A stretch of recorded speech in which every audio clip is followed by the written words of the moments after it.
اولا انا اكررها وقلت لكم اياها بالاتصال انه استعدوا للوصول الى كأس العالم، وان كان هي بامريكا بس ما يخالف هالمرة.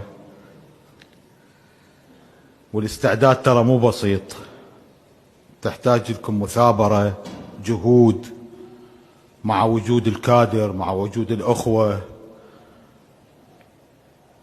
فيحتاج إلى جهد كبير للوصول إلى كأس العالم. هي فرحتنا الأكبر من فرحة كأس الخليج العربي. أنصحكم أيضا بعدم التأثر بالأجواء السياسية، ما لكم علاقة نهائيا، وكأن الشيء لم يكن.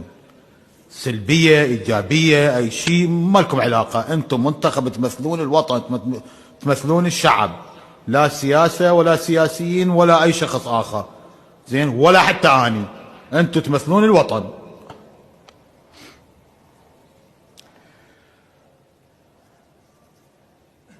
اللعب خارج العراق، احتراف خارج العراق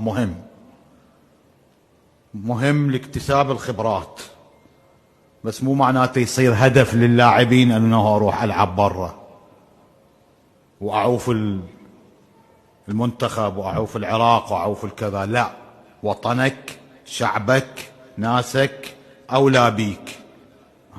صحيح يجوز احنا يعني اكو تقصير ازاءكم ماليا غير ماليا، بس مو معناته انه، مع ذلك انا ما اقول له تروح برا وتلعب تكتسب خبرات 100%، بس لا يصير هدفك ويكون الكل يروح. لا، ماكو شيء، بعد اللي صار حظه ونصيبه اهلا وسهلا، ماكو اللي يبقى هم بالوطن ويخدم الوطن هم على العين وعلى الراس. فلذلك هدفك الاول هو نصرة الوطن. تروح تلعب برا صحيح بنصرة وطن، بس وجودك في الوطن اولى. احترام المدرب والكادر التدريبي والإداري هذا أمر ضروري، وتحتاج إلى تدريب زائد، ممارسة بالكرة زائدة، لعبوا لعبات ودية، لعبوا لعبات خارجية كذا. شي يقول لك المدرب، شي يقول لك الكادر، تطيع تلتزم مو فقط بالتدريب، حتى بحياتك الشخصية اكو هواي اشياء عليك ممنوعة وما يكون تسويها ما تسويها خلاص. انت بالنسبة لمدربك والكادرك جندي، تطبق ما يقال لك.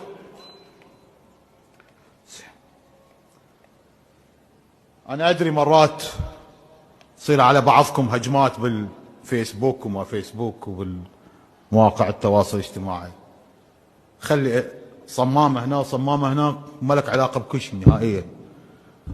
لو لك علاقة بكل شيء كان انا من اول يوم قاعد وساكت، زين. فانت هم لا تعتني، هسه اذا ما تريد اسوى بي اسوى بالاكبر مني، يعني ايش قد حكوا عليهم، ما لك علاقه، هيك كنا شيئا لم يكن، هي مجرد تعليقات اذا يحصلون بها لايكات، شو لك علاقه بهم؟ انت العب، انت بقولك وهدفك ودفاعك وهجومك ووسطك راح تسكتهم وتخرسهم.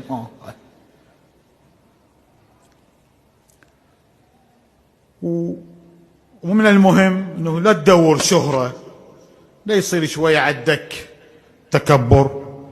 كل ما لاعب متواضع يدور مصلحة منتخبه، يدور مصلحة لعبه، لياقته البدنية أهم شيء. أنا ذاك اليوم قلتها، أهم شيء باللاعب شيئين، اللياقة البدنية والفكر والثقافة. ولذلك حتى مدعوكم أنه كلكم تتعلمون إنجليزي، هذا يفيدكم للاطلاع على المعلومات الأخرى الخارجية اللي راح تنتفعون بها بلعبكم وبثقافتكم. وحدة الصف خصوصا بين اللاعبين ضرورية جدا، مو تصير خلافات، مثلا ها تعال هذا ما ناوله، زين، هذا ما اعطيه الطوبة اخاف شو اسمه يفشلنا، ماكو شيء. انتم بعد فريق واحد، اذا ماكو واحد يقوم لله بعد ما تنجحون، فصيروا صف واحد قوي حتى تنتصرون. واخيرا شكري الى الأخ المدرب والكادر التدريبي، وإلى الاتحاد، وإلى الأخ المحافظ بنجاح كأس الخليج العربي.